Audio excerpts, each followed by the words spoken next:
There's something nobody tells you about romantic obsession. It's rarely about the other person.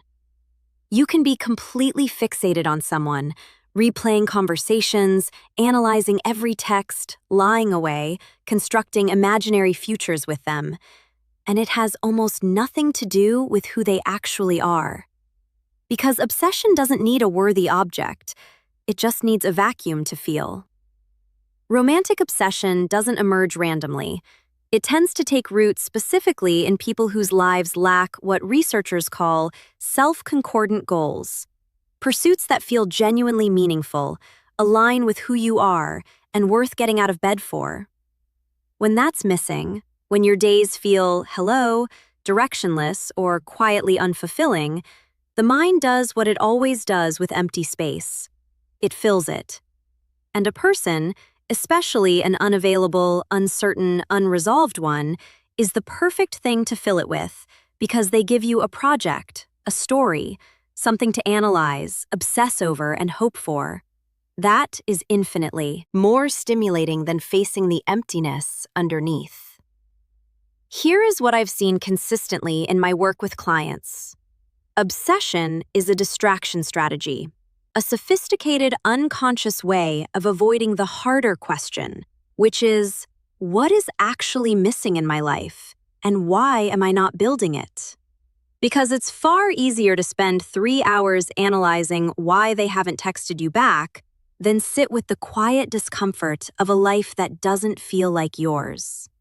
Far easier to construct an imaginary relationship in your head than to do the slow, unglamorous work of finding your purpose, building connection, and creating a life that genuinely means something to you. The obsession keeps you busy. It gives you something to feel. Urgency, longing, hope, despair. A full emotional range generated entirely by one person that distracts you from the flatness underneath. Viktor Frankl, who spent years studying human meaning, wrote that when people cannot find meaning, substitute it with pleasure, with power, with the desperate, consuming pursuit of another person. Even obsession is meaning substitution. It's your psyche's way of generating intensity when your life isn't generating enough on its own. Limerence, the state of obsessive romantic attachment, almost exclusively targets people you don't fully know, people who are ambiguous, people who leave gaps. And the reason is simple.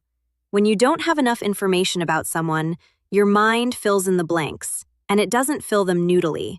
It fills them with your projections, with everything you've ever needed, wanted, and never received from your parents. The unavailable person doesn't become a real human being in your mind.